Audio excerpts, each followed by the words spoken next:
안녕하세요. 아델라입니다.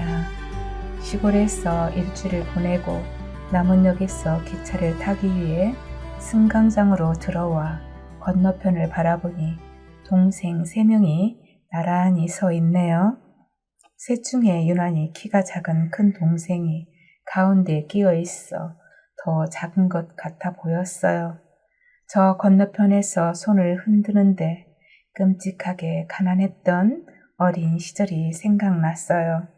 큰 동생은 저와 단 둘이서 도시 생활을 하면서 한참 커가야 하는 나이에 혼합고기라는 밥을 많이 먹여 키가 안 컸다는 생각을 늘 하곤 했죠. 지금도 그 생각은 변함이 없어요. 이번에도 셋째 동생한테 그 이야기를 했더니 유전자 문제라고 하더군요. 기차를 타고 생각해 보았습니다. 우리들의 고단한 삶은 언제 끝나련지. 요즘 시골은 예전과 달리 먹고 사는 것은 도시와 다를 게 없어요. 먹을 것은 더 풍성하고 여유롭지만 깊게 파고들면 늘 같은 문제를 가지고 기다림의 연속입니다. 언제나 우리의 고단한 삶이 끝이 날까요? 우리를 지으신 그분께서는 행복하라고 이 세상에 보내셨다는데 우리는 알아듣지 못하니까 다람쥐 쳇바퀴 돌듯 돌고 있는 것 같아요. 모지리 같은 누나를 보내기 위하여 모여있는 동생들이 저는 한없이 귀하고 귀한데 그들도 저처럼 자유롭기를 주님께 청해봅니다. 어느 유튜브 채널을 잠깐 보았습니다. 그곳에서는 어느 나라 사람인지 모르겠지만 모래를 넓은 그릇에 퍼 담아 물에 계속 흔들면서 씻어 가더니 나중에는 금가루만 남더라고요. 아주 작은 것을 얻기 위해 수없는 동작을 하고 있었어요. 아주 작은 것들이 모여 반지가 되고 시본수가 되고 금괴가 되는 거겠죠. 그렇다면 우리는 얼마나 단련이 되어야 그분의 자녀가 될까요? 수없이 단련하시어 당신이 보내신 외아들을 닮아오라고 하시는데 동생들과 이야기해보지만 아직은 넘치고 모자라는 것 같아요. 그들도 커가고 있을 거예요. 어린 시절 못 먹던 시절보다 더 가슴 아픈 이유는 무엇일지요?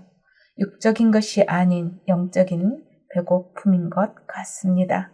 하나님 아버지께서는 내 아들을 바라보고 배워 너도 내 아들로 다시 태어나라고 하시는데 가능한 것인지 모르겠습니다. 고백록에서 어거스틴 성인은 308페이지에 이렇게 적고 있어요.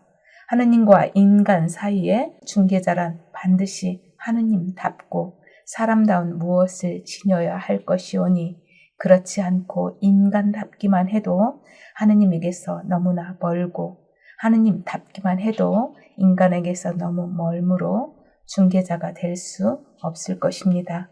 그래서 신성과 인성을 갖춰 보내신 아들이 예수 그리스도라는 것입니다. 악마가 쉬운 길이 있다고 속삭여도 하느님께 가기 위하여 그리스도를 따르는 길은 쉬운 길이 없다고요.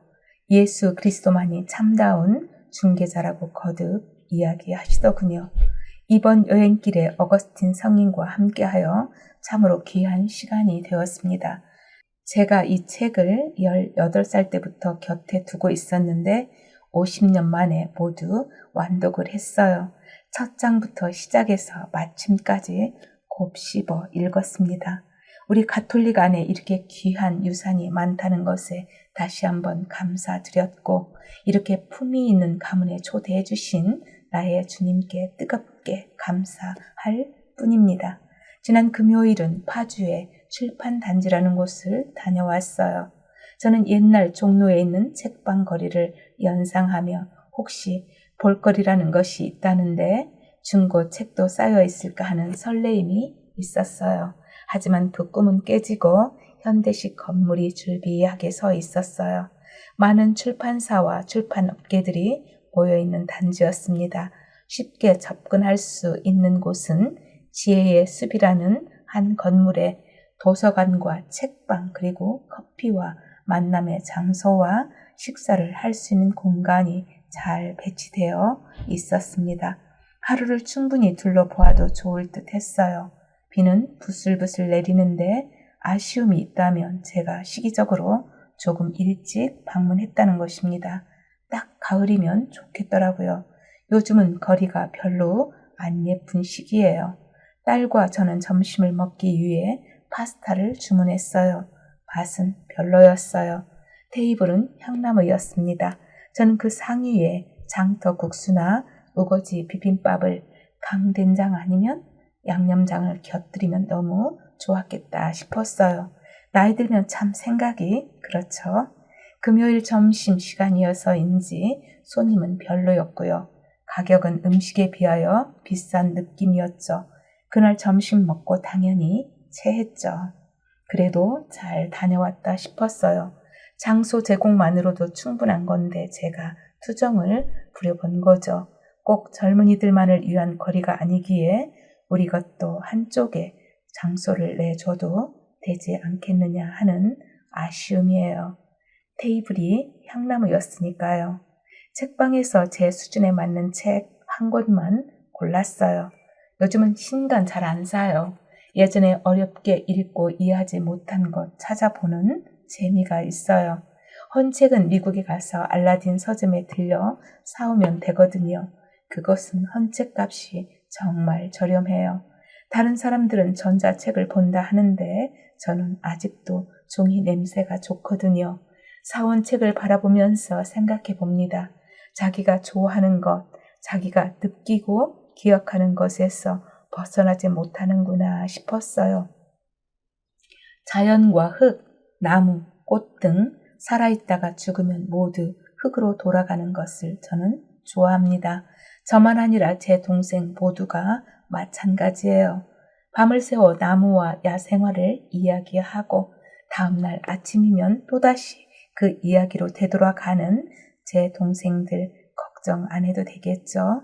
너희 가족 중에 한 사람만 주님을 믿고 고백해도 가족 전체를 구원하신다 하셨으니 모두 구원의 대열에 들어 더 이상 어둠의 종 노릇은 끝이 날 것을 저는 믿습니다.